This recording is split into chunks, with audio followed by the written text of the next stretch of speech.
Just a quick video, the 108 steering wheel in a Peugeot 107, just for anyone who's interested. Quite an easy upgrade.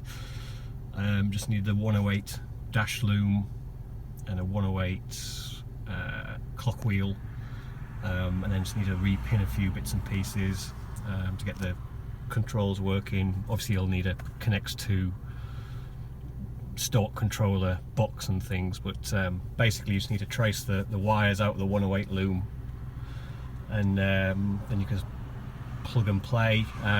You need to transfer the pin for the horn into the plug to the clock spring, and you need to put the pins from the 107 clock spring for the airbag to the 108 plug, so the 4-pin plug on the 108 one, 2-pin one on the 107, but it's the same pin, so you can just take the pins out the 107 one and put them in the 108 one.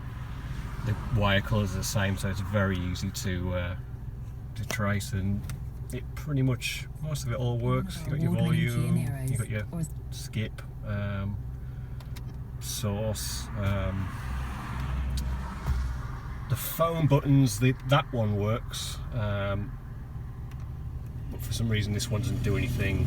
I think it sees it as the same button. That might be to do with the radio, or it might be to do with the connects to thing, but I'll list the parts below.